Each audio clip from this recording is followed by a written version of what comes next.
The boat was called Soulmate. That detail matters. Hold on to it. Lynette Hooker was 55 years old. She and her husband Brian had spent years living aboard that sailboat together. Photos showed sunsets, calm water, and a life most people only dream about. From the outside, everything looked perfect. Then, one night near the Bahamas, Lynette Hooker vanished. Brian's account was simple. They were returning to the Soulmate in a small dinghy, rough water, dark conditions, strong wind. He said Lynette fell overboard and disappeared in seconds. He said he called her name, he threw a flotation cushion, he searched the darkness, and then he found nothing. Now, before we go any further, two things I'm going to show you in this video. First, I'm going to show you exactly what federal agents removed from inside that boat. Second, I'm going to show you the structural problem in Brian's timeline that a veteran investigator says doesn't hold together. Stay with me, because here's where the story breaks open. Lynette disappeared at approximately 7:30 in the evening. Brian Hooker did not reach shore until nearly 8 hours later, 8 hours alone on open water, no confirmed distress signal, no emergency escalation, no urgent call for help. If you're new here, subscribe now. We cover cases like this every week with verified facts and zero speculation. Think about that for 1 second. Your wife has just fallen into the ocean at night. What do you do for the next 8 hours? Brian Hooker had an answer. Investigators didn't believe it. But the 8-hour gap was only the first crack.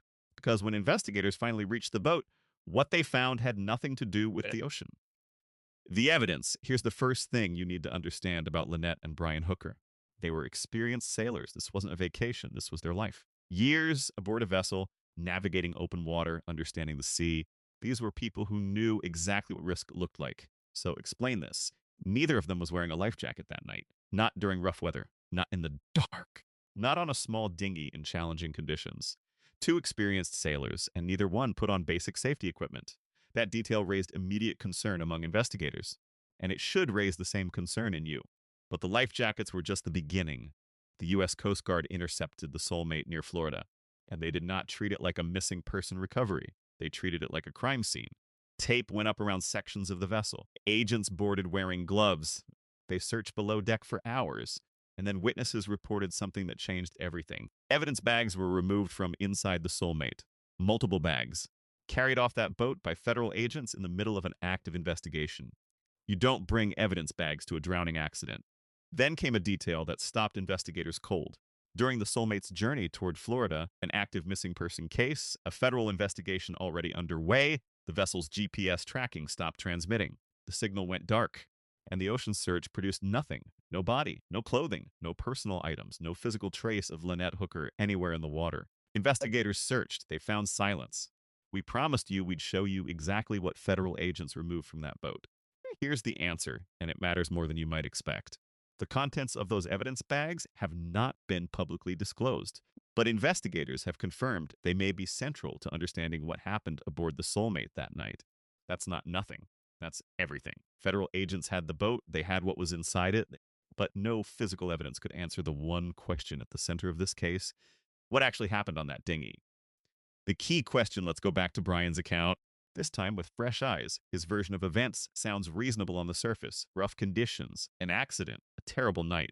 But when investigators examined his account closely, they didn't find minor inconsistencies. They found structural problems, the kind that don't come from grief or confusion. A veteran investigator reviewing this case identified the following. 1. The timeline doesn't hold. The gap between Lynette's disappearance and Brian's arrival at shore spans nearly 8 hours with no verified activity. 2. No distress signal was confirmed. An experienced sailor, alone at night after losing his wife overboard, sent no confirmed emergency signal during that window.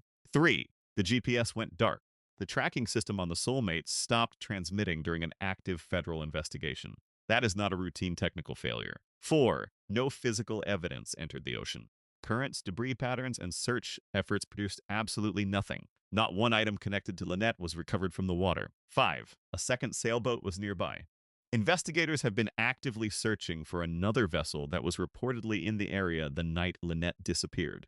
Potential witnesses who may have seen or heard something Brian's version doesn't include. We promised you we'd show you the structural problem in the timeline. That list is it. 5 points. None of them answered. Then another voice entered the case.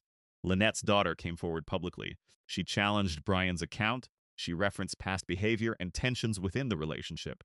These are allegations, not confirmed facts, and we're labeling them as such. But they did something important. They fractured the image of a peaceful life aboard the Soulmate and forced investigators to look closer. One account, no corroboration, no body. And a timeline that a veteran investigator says structurally doesn't work. Lynette's daughter came forward to publicly challenge her stepfather's story. Do you think family members speaking out changes the direction of a case like this? Tell me in the comments. The investigators had the inconsistencies, the family had their doubts, but when you lay every single detail side by side, the picture that forms points in one direction. Suspect Truth came back. Let that sit for a moment. He returned to shore. He answered questions. He denied wrongdoing. He has not been charged with any crime. We are stating that clearly, and we're holding that line throughout this video. But here's what we also know. Forget what Brian said. Look at what Brian did. In the hours after Lynette disappeared, he generated no confirmed distress call. He triggered no emergency response. He spent 8 hours on open water and arrived at shore without escalating a missing person situation to authorities in real time. Now look at the boat. What investigators removed from inside the Soulmate has not been publicly detailed. But investigators have confirmed those findings may be central to understanding what happened. You don't pull evidence bags off a sailboat during a missing person case unless something inside that boat told a different story than the one you were given. The GPS going dark reframes completely here. This wasn't a technical inconvenience. This was a tracking gap during an active federal investigation on a vessel connected to a missing woman. Ask yourself who benefits from that gap. Now stack everything together, the 8-hour silence, the missing life jackets, the crime scene processing, the evidence bags, the GPS blackout, the second sailboat, the veteran investigator's structural findings. None of these individually proves anything. But together, they form a pattern.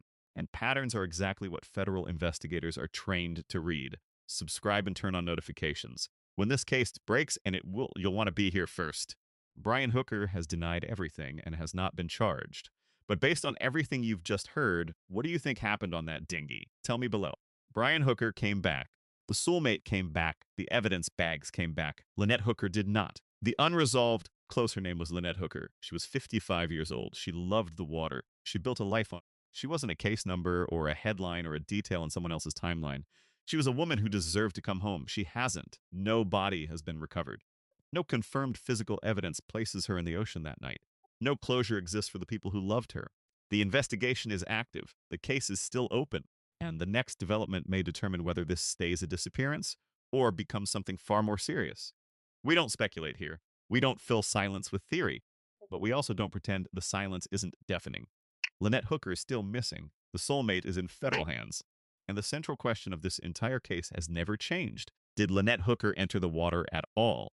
Lynette still hasn't been found. If you think her story deserves more attention, share this video.